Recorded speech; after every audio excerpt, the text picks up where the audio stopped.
Hey hello everyone, welcome to my YouTube page. তো আবারও চলে আসলাম আপনাদের মাঝে। তো শহরের ব্যস্ত রোদের মধ্যে সবাই ব্যস্ত, আমিও ব্যস্ত। যে যার মতো কাজে যাচ্ছে, আমিও আমার মতো কাজে যাচ্ছি। পৃথিবীটা এরকম, সবাই সবার মতো ব্যস্ত থাকবেই, সবার সবার মতো গতিতে ছুটবেই, সবাই সবার মতো দৌড়াবেই। তো রিসেন্টলি আমি আজকে গেছিলাম হচ্ছে ফার্মগেট। সেটা হচ্ছে কি বলে, ইস্পাহানি ইসলামিয়া চক্ষু হসপিটালে। কাহিনী যেটা হয়েছে, এই হসপিটালে গেছি অনেক ভোরে। আমি 6টার দিকে বাসা থেকে বেরোইছি।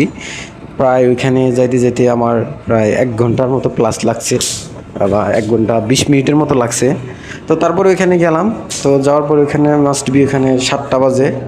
তো ওইখানের নিয়ম হচ্ছে 7:30টার পরে সব কিছু খোলে, ওপেন হয়।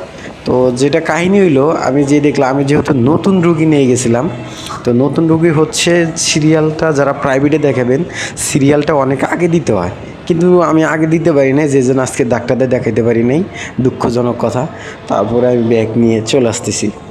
আর মেবি আমার এখানে হচ্ছে আমার 2টার থেকে অফিস আসে, এই জন্য আর বেশি একটা সময় দিলাম না, যে অন্য দিন এসে আবার ডাক্তার দেখাবো। এই হলো বিষয়, এই হলো রাস্তার পরিস্থিতি। আর ঢাকা শহরের রাস্তা কিন্তু অনেকটাই ব্যস্ত, সবাই সবার মতো কর্মমুখী।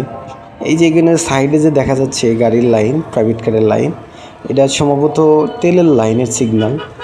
আর তেলের যে বাংলাদেশ বাজারে যে সংকট দিয়ে কবে যে ভোগান্তিটা শেষ হবে, সেটা বলার বাইরে। আর সবাই হচ্ছে এখন রাস্তাঘাটে দেখতেই তো পারতেছেন যে মোটরসাইকেল পরিমাণটা খুব কম, রাইডিং খুব কম, কারণ তেল এখন পাওয়া যাচ্ছে না। আর রিসেন্টলি কিন্তু তেলের দাম কিন্তু যেখানে ছিল 120 টাকা অকটেন, এখন সেখানে 140 টাকা করে ফেলছে। আর যা আমাদের হাতের নাগালের বাইরে চলে যাচ্ছে। এটা আমাদের সাধারণ যারা জনগণ, তাদের জন্য একটা ভোগান্তি, রাহাজানি। এইসব দুর্দশা আমাদের দেশ থেকে কবে লুটপাট হবে, কবে উচ্ছেদ হবে, সেটা আমাদের জানা নাই।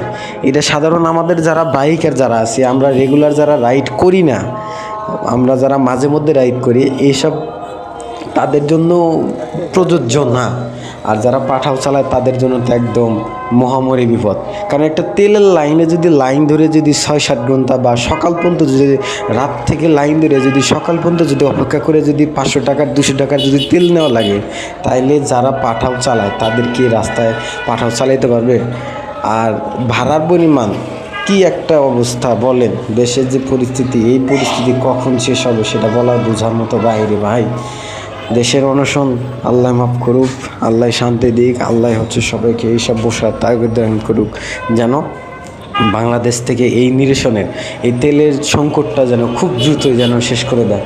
তা নাহলে আমরা সাধারণ যারা বাইকার আছি তাদের জন্য খুব কাটিয়ে, শুধু বাইকার নাই, যে আমার পাশে দেখছেন যে লাইনগুলো, এগুলো সব কিন্তু তেলের সিরিয়াল, তেলের লাইনের জন্য দাঁড়ায় আছে রাস্তাঘাটে। খুব সীমিত আকারে যেগুলো সিএনজি বা যেগুলো গ্যাস চালিত, এই গাড়িগুলো বেশি দেখা যায়। অর্থাৎ যেগুলো ডিজেল, অকটেন, পেট্রোলতে চলে, এইসব গাড়িগুলো খুব কম দেখা যায়, হাতের নাগালে বা 2-1টা এরকম আর কি। এই হলো পরিস্থিতি। আর রাস্তাঘাটে শহরে চলার সময় আমি যেটা বারবার বলি, সবাই আপনারা সেফলি রাইড করবেন আর সেফলি চলাফেরা করবেন। নিজের সতর্ক নিজে থাকতে হবে, কারণ আপনার সতর্ক আপনারই থাকতে হবে, কেউ সতর্ক করে দেবে না। এই জন্যই আমরা যারা রাস্তাঘাটে চলাফেরা করি, চোখ কান খোলা রেখে তারপরে আমরা রাস্তাঘাটে চলাফেরা করব। আর যেটা আমার উদ্দেশ্য ছিল, আর অনেক দিন পরে আপনাদের মাঝে আসলাম, যে তার মাঝে আপনাদের মাঝে ছোটো ছোটো আকারে কিছু কিছু কথা বলবো। আর আমাদের যারা রেগুলার ভিডিও দেখেন, আমাদের ভিডিওগুলো অবশ্যই কেমন হয় সেটা অবশ্যই কমেন্টে জানাবেন। আর আপনাদের কমেন্টই আমাদের উৎসাহিত করে একটা ভিডিও তৈরি করতে। এই হলো বিষয়। তো সবাই ভালো থাকবেন, সুস্থ থাকবেন, এই আশা ব্যক্ত করে আজকের ভিডিওটা আমি এখানেই শেষ করছি। আর লাস্ট আরেকটা কথা, সেটা হচ্ছে এখন যে তেলের সংকট, অবশ্যই আপনারা আপনাদের তেলের সংকট জন্য আল্লাহর কাছে অবশ্যই নামাজ পড়বেন, নামাজ পড়ে সবার কাছে দোয়া করবেন, যেন আল্লাহ তাআলা যেন আমাদের এই বাংলাদেশ থেকে এই আমাদের যে চাপটা, এই চাপটা যেন কমায় দেন, আমাদের যে ভোগান্তি দেয় সেই ভোগান্তি যেন কমায় দেয় আল্লাহ তাআলা। তো থ্যাংক ইউ ভেরি মাচ, সবাই ভালো থাকবেন, সুস্থ থাকবেন। আর ভিডিওটি একটি লাইক করে দেবেন। আসসালামু আলাইকুম, সবাই ভালো থাকবেন।